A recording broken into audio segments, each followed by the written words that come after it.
Hello everyone. कैसे हैं आप लोग? उम्मीद करता हूं कि आप बिल्कुल अच्छे होंगे और आपकी तैयारी बहुत ही अच्छी चल रही होगी। तो चलिए देर न करते फटाफट से हम लोग स्टार्ट करते हैं। रेनबो कक्षा 12वीं का जो पोएट्री सेक्शन है उसका पहला पोएम जिसका नाम है sweetest love I do not go, written by John Donne. इस कविता को अब हम लोग स्टार्ट करने जा रहे हैं, sweetest love I do not गो। ठीक है, तो चलिए सबसे पहले हम लोग जानते हैं ऑथर के बारे में। ठीक है, इनका नाम था जॉन डन। सुनिए, जॉन डन 1572 1631 का मतलब, फिर से ये वाला देख लीजिए आप। जन्म, ये देखिए, बर्थ है ये, ठीक है ना, बर्थ यानी कि बी। और ये है ईयर ऑफ डेथ, ठीक है ना। यानी कि ऐसा लगता है कि बहुत ज्यादा दिनों तक जीवित नहीं रही है। 28 ईयर्स इधर और 31 ईयर्स इधर, है ना। तो यानी कि अप्रोक्स लगा लीजिए, वही अप्रोक्स 60 ईयर्स, है ना। कहते हैं कि John Donne the pioneer of new kind of lyrical and satirical verse. Pioneer का मतलब क्या होता है? पायनियर का मतलब होता है अन्वेषक। अन्वेषक का मतलब जो खोज करता है किसी चीज की। तो इन्होंने of new kind of lyrical and satirical verse, एक नए प्रकार की एक लिरिकल। अब लिरिकल मतलब क्या होता है? गीतात्मकता, मतलब लयबद्ध किया हुआ गीत के रूप में। एंड सैटारिकल, अब सैटारिकल का मतलब होता है व्यंग करना, किसी के ऊपर व्यंग्यात्मक वान चलाना, है ना। सैटारिकल समझे कि नहीं? अब जैसे कई बार आपने देखा होगा कक्षा में कुछ बच्चे नहीं पढ़ते हैं, बदमाशी करते हैं, तो उनको टीचर कहता है कि बस बेटा इसी तरह बढ़ते रहो, जीवन में तरक्की करोगे। ये सटायर हुआ, सटायरिकल, है ना। सटायरिकल का मतलब क्या होता है? जब आप किसी को व्यंग्यपूर्ण बात कहते हैं उसको सटायरिकल कहते हैं। और वर्स का मतलब होता है पोइट्री, है ना। पोइट्री के रूप में एक नई प्रकार की लिरिकल एंड सटायरिकल कविता की इन्होंने अन्वेषण किया था, खोज किया था, जिसका नाम था मेटाफिजिकल। क्या बोलते हैं इसको? मेटाफिजिकल। अगर आपसे कोई पूछ ले मेटाफिजिकल का मतलब क्या हुआ, तो आपको कहना चाहिए कि सर मेटाफिजिकल का मतलब होता है आध्यात्मिक, यानी कि धर्म से जुड़ा हुआ। कहते हैं वॉज बॉर्न इन लंदन। अब जन्म कहाँ हुआ इनका? देखिए, लंदन में। इन टू अ प्रॉस्पेरस। प्रॉस्पेरस मतलब क्या होता है? प्रॉस्पेरस का मतलब क्या होता है जी? प्रॉस्पेरस का मतलब होता है समृद्ध, धनी, बढ़िया परिवार में। कैसा बढ़िया परिवार? रोमन कैथोलिक परिवार था वो। कैसा परिवार था? Roman Catholic family of traders. अब ट्रेडर्स का मतलब क्या होता है? ट्रेडर्स का मतलब होता है इनका जो खानदानी था, पेशा था, वो था ट्रेड का, व्यापार का। At a time when England was staunchly anti Catholic. जब इंग्लैंड में पूरा माहौल, स्टॉन्चली का मतलब क्या होता है जी? क्या आपको पता है स्टॉन्चली का मतलब? का मतलब होता है दृढ़ता से, पूरी तरह से एंटी कैथोलिक था। एंटी का तो मतलब समझते ही हैं, आपने देखा ही होगा कि वो फला आदमी तो मेरा एंटी है। एंटी का मतलब है जो आपका विरोध करे। तो इंग्लैंड में इस टाइप का माहौल था कि वो एंटी कैथोलिक थे इंग्लैंड के लोग। उस समय ये जो थे इंग्लैंड के अंदर, इनका परिवार जो है रोमन कैथोलिक फैमिली था, और यह जो है व्यापार करता था इनका परिवार, और बढ़िया परिवार था, तभी तो प्रॉस्पेरस हुआ, है ना। चलिए देखिए नेक्स्ट लाइन को देखिए। कहता है Donne was force to leave Oxford University. अच्छा, इनको मतलब फोर्स करना मतलब क्या हुआ?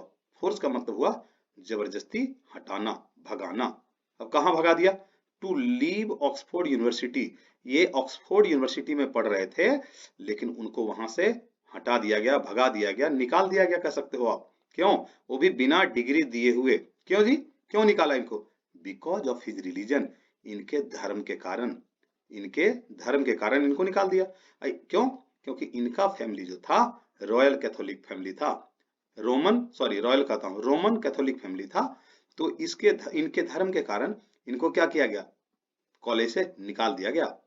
He studied law and red theology. इन्होंने पढ़ाई की थी लॉ की। लॉ मतलब समझते हैं ना, कानून की। लॉ का मतलब क्या होता है? कानून, ठीक है। और थियोलॉजी, थियोलॉजी का मतलब क्या होता है जी? थियोलॉजी का मतलब होता है धर्मशास्त्र। इन्होंने कानून और धर्मशास्त्र, थियोलॉजी का मतलब होता है धर्मशास्त्र की पढ़ाई की थी। He also participated, he also participated. Participated का मतलब होता है भाग लेना। क्या होता है मतलब? पार्टिसिपेटेड का मतलब होता है भाग लेना। इन टू नेवाल एक्सपीडिशन। नेवाल का मतलब क्या होता है? समुद्री, समुद्र समझते हैं ना। समुद्र में जब कोई व्यक्ति यात्रा करता है ना, उसको वोयाज कहते हैं, VOYAGE। वोयाज का मतलब होता है समुद्री यात्रा, वही नेवाल हुआ। और एक्सपीडिशन का मतलब क्या हुआ, वही जर्नी, है ना, समंदर में जर्नी। तो कितने में पार्टिसिपेट किया था इन्होंने, 2 समुद्री यात्राओं में इन्होंने पार्टिसिपेट किया था, भाग लिया था। And became secretary to a powerful noble, और एक वहां पे बड़े अमीर थे, इसको क्लर्जी मैन कह सकते हो, उनका ये सेक्रेटरी बन गए।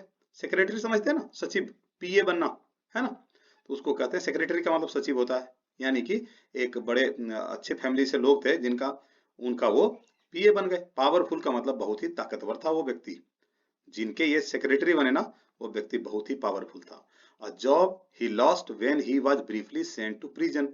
तो क्या हुआ ना, इस बीच में किसी कारण से, अब कारण मैं आगे बताता हूँ, कि उनको ना कुछ दिनों के लिए जेल जाना पड़ गया, सेंट टू प्रिजन, किसी कारण से उनको जेल जाना पड़ गया।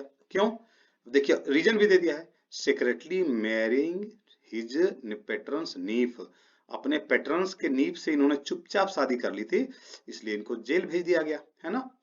तो इस कारण उनका जॉब छूट गया। पैटर्न समझते हैं ना आप, बताइए बताइए, समझते हैं ना। अगर नहीं समझते हैं तो संरक्षक कह सकते हैं। पैटर्न का मतलब होता है संरक्षक। संरक्षक की बेटी से इन्होंने चुपचाप शादी कर ली, इसके कारण इनको जेल जाना पड़ गया, इसी कारण उनकी जॉब भी खो गई, लॉस्ट हो गया। समझ रहे ना बात को, उनका जॉब छूट गया उनसे। इन 1615 at the age of 42 Dunn accepted ordination in the Anglican Church। अच्छा, अब देखिए 1615 में क्या किया इन्होंने, इन्होंने एंग्लिकन चर्च के द्वारा, कहते हैं ना, ये बैप्टाइज हो गए। बैप्टाइज होना मतलब समझते हैं ना, उस धर्म को एक्सेप्ट कर लिया, है ना। ऑर्डिनेशन का मतलब समझते हैं आप, बताइए। अच्छा छोड़िए, एक्सेप्टेड का मतलब पता है ना आपको, एक्सेप्टेड का मतलब होता है स्वीकार कर लेना, और ऑर्डिनेशन का मतलब क्या होता है, समन्वय को स्वीकार कर लिया। जो एंग्लिकन चर्च वाले लोग कह रहे थे उनको इन्होंने स्वीकार कर लिया। फिर क्या हुआ, and soon became one of the greatest preachers of his time, और इसी कारण वो बहुत ही जल्दी अपने समय के बहुत बड़े उपदेशक हो गए। प्रीचर समझते हैं ना आप, प्रीचर, बाबा जी लोग जो भाषण देते हैं, सॉरी भाषण तो नहीं कह सकते उसको, उपदेश कह सकते हैं, है ना, उपदेशक, इनको अपने समय के बहुत बड़े महान उपदेशक हो गए थे। क्यों, क्योंकि इन्होंने एंग्लिकन चर्च की बात को मान ली थी। In love lyricism done broke completely, और इन्होंने जो लव लिरिसिज्म लिखा है, लिरिसिज्म समझते हैं ना, म्यूजिकल जिसको गाया जा सके, done broke completely with the Petrarchan tradition. यहाँ पे जॉन डन ने क्या किया, पेट्रार्क के ट्रेडिशन को पूरी तरह से तोड़ दिया। अब आप पूछेंगे सर पेट्रार्क का ट्रेडिशन क्या था, फिलहाल अभी मत जानिए आप, आपको बोझ लगेगा ये, आगे बढ़िए आप, सीधा समझिए कि पेट्रार्क नाम के एक व्यक्ति थे, उन्होंने जिस ट्रेडिशन को चलाया हुआ था उसको इन्होंने तोड़ दिया पूरी तरह से। And introducing an intellectual and colloquial tone, अब इन्होंने एक बुद्धिजीवी, इंटेलेक्चुअल का मतलब होता है बुद्धिजीवी, बुद्धिजीवियों जैसी, और कॉलिक्वियल का मतलब क्या होता है, कॉलिक्वियल का मतलब होता है बोल चाल की भाषा वाला टोन अपने कविताओं में लेकर आए, ठीक है ना, जो कि पेट्रार्क नहीं करते थे, है ना, जो कि जॉन डन ने क्या किया, इंटेलेक्चुअल और बोल चाल की, जो कोलोकियल टोन का मतलब होता है बोल चाल की भाषा वाला टोन, है ना, अपनी कविताओं में इंट्रोड्यूस कर दिया। इंट्रोड्यूस करना मतलब शामिल कर लेना, इंट्रोड्यूस का मतलब क्या होता है, शामिल करना, है ना, जो कि इससे पहले नहीं हो रहा था। His love poems use the latest discovery of science, और उनकी जो लव पोएम्स थी ना, उनकी जो लव पोएम्स थी, उनकी कविताओं में उन्होंने जो नए नए डिस्कवरीज हुए थे साइंस के, आप इन्वेंशन भी कह सकते हो इसको डिस्कवरी की जगह, क्योंकि डिस्कवरी और इन्वेंशन में एक फर्क होता है। डिस्कवरी उसकी की जाती है जो ऑलरेडी मौजूद होता है, समझ में आया, डिस्कवरी क्या होती है, ऐसी चीज जो पृथ्वी में ऑलरेडी मौजूद है, उसको ढूंढ लिए, छिपा हुआ था पहले से। और इन्वेंशन होता है उसको बनाना पड़ता है, आविष्कार करना पड़ता है उसका, तब जाके बनता है, भाई फला फला मटेरियल को मिला देने से ये चीज बन गया, that is known as invention. अब जैसे बिजली, अब देखिए बल्ब, है ना, बल्ब का आविष्कार जब किया था एडिसन ने, थॉमस अल्वा एडिसन ने, है ना। अब रेडियो का आविष्कार जैसे मार्कोनी ने किया था, है ना, ये क्या था, साइंटिफिक इन्वेंशन था, ठीक है। तो इसको कहते हैं उन्होंने अपनी कविताओं में साइंटिफिक डिस्कवरी का भी यूज किया था। And geography to hammer home a point and combine passion with verbal and intellectual teaching, इसके कारण क्या हुआ, ज्योग्राफी को भी इसमें शामिल किया उन्होंने, भूगोल को, to hammer home a point and combine passion, जिससे कि पैशन को कंबाइंड किया जा सके विथ किसके साथ? वर्बल एंड इंटेलेक्चुअल टीजिंग, लोगों को टीज करने के लिए। अब क्या है पैशन का मतलब, क्या होता है, क्या आप मुझे बता सकते हैं? अगर आप नहीं बताएंगे तो मैं तो बताऊंगा ही। पैशन का मतलब होता है जोश, ठीक है ना। तो इसको बदला जा सके इसलिए इन्होंने एक नए प्रकार का, हैमर का मतलब समझते हैं ना, चोट पहुंचाने वाला, यानी कि हथौड़ी यूज किया आपने कभी? हथौड़ा, हथौड़ा हथौड़ी जो भी होता है, हैमर कहते हैं उसको। तो जब आप अपनी बातों से, अपने विचारों से सोसाइटी के ऊपर, इंटेलेक्चुअल के ऊपर चोट पहुंचाते हैं ना, that is known as hammer, ठीक है ना। Donne Donne is well known for his songs and sonnets. किसके लिए प्रसिद्ध है जी? पहला है देखिए सॉन्ग्स एंड सोनेट्स, ठीक है। दूसरा है सटायर एंड एलेजीज। अब एलेजीज क्या होती है? एलेजीज का मतलब होता है सैड सॉन्ग, उदासी भरा गीत, एंड सरमन्स, ठीक है ना, इनके लिए जाने जाते हैं। जेन्युइन पोएटिक फीलिंग्स, अगर आपको रियल पोएटिक फीलिंग्स लेनी हो, फीलिंग्स का मतलब भावना, जेन्युइन का मतलब रियल, है ना, अगर उसकी फीलिंग लेनी हो, हार्स मीटर का यूज करना हो, देखना हो, स्ट्रैंड, स्ट्रैंड STRAINED, स्ट्रैंड का मतलब क्या होता है जी? क्या आपको पता है? अगर नहीं पता है तो मैं आपको बताता हूँ। स्ट्रैंड का मतलब होता है तनावपूर्ण, है ना। एंड विमिस्कल इमेजेज, है ना, विमिस्कल इमेजेज का भी इन्होंने यूज किया है। चलिए ये जो शब्द है ना विमिस्कल, ये मैं आपके लिए छोड़ता हूँ, आप इसे ढूंढकर मुझे बताइएगा कि इसका मतलब क्या होता है। इमेजेज का मतलब तो आप समझते हैं, इमेजेज का मतलब तस्वीर है। Characterize all his poetic creations, अपने पोएट्री क्रिएशंस में इन्होंने विमिस्कल इमेजेज का भी यूज किया था। और ये तो आपको मैंने ढूंढने के लिए छोड़ दिया है। विमिस्कल का मतलब मुझे बताइएगा, कमेंट करके बताइएगा। मुझे उम्मीद है कि आपको बातें समझ में आ गई होंगी। अब देखिए इसमें आपके लिए ऑब्जेक्टिव क्या क्या बनेगा। ऑब्जेक्टिव बन सकता है सबसे पहले तो भाई इन्होंने एक नए प्रकार की पोइट्री की खोज की थी। क्या नाम था उसका? उसको मेटाफिजिकल कहते हैं, ठीक है ना। इनका जन्म कहाँ हुआ था? एक प्रॉस्पेरस फैमिली में, समृद्ध परिवार में। किस कैसा परिवार था? उन्होंने रोमन कैथोलिक को, धर्म को अपनाया हुआ था, है ना। दूसरा, उनका परिवार क्या काम करता था? व्यापार का, ट्रेडिंग का काम चलता था उनका, है ना। कहते हैं उसके बाद इनको ना ऑक्सफोर्ड यूनिवर्सिटी से निकाल दिया गया था। ये क्वेश्चन आ सकता है, who among the following was forced to leave the university, Oxford University? तब इनका नाम आएगा जॉन डन का, ठीक है ना। ये क्वेश्चन आ सकता है आपके लिए, आप इसको देख लीजिएगा। अच्छा इसके अलावा पूछा जाएगा इन्होंने क्या क्या पढ़ाई करी थी।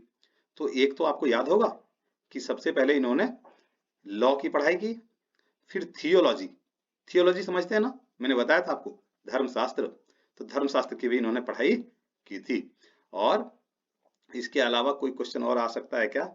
हाँ आ सकता है ये, कि कब इन्होंने ये एंग्लिकन चर्च की बात को एक्सेप्ट कर लिया था, एंग्लिकन चर्च को, धर्म को अपना लिया था। एक रोमन होता था, एक एंग्लिकन होता था, ठीक है ना। तो पहले ये रोमन थे, बाद में 1615 में ये क्या हो गए? एंग्लिकन हो गए। हो सकता है ये क्वेश्चन आपको दिख जाए। और बाद में ये प्रीचर हो गए। अब आगे क्वेश्चन आपसे ऐसा पूछा जा सकता है कि who was the greatest preacher of his time? Option दे देगा जॉन डन, TS इलियट, और दे देगा मान लीजिए KKN दारोवाला। तो आपको पता चल गया कि ये जॉन डन थे, सही है। मुझे उम्मीद है कि आपको ये समझ में आया होगा, और अगर समझ में आया है तो आप इसको दो बार, एक बार देखिए, पसंद आया है तो मेरा भी हौसला बढ़ाइए, ताकि मैं आपके लिए और अच्छे अच्छे वीडियो बना सकूं। समझ गए?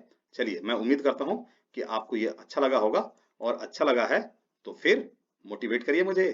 कैसे करना है पता है ना आपको? हाँ मुझे पता है कि आपको यह बात बिल्कुल पता है कि मुझे मोटिवेट करने के लिए आप क्या करते हैं। यस, लाइक और शेयर का बटन दबाते हैं, चैनल को सब्सक्राइब करते हैं, और मिलता हूं मैं अगले वीडियो में इसके ऑब्जेक्टिव क्वेश्चन के साथ, ठीक है। पार्ट 2 में मिलता हूं, तब तक के लिए थैंक यू वेरी मच।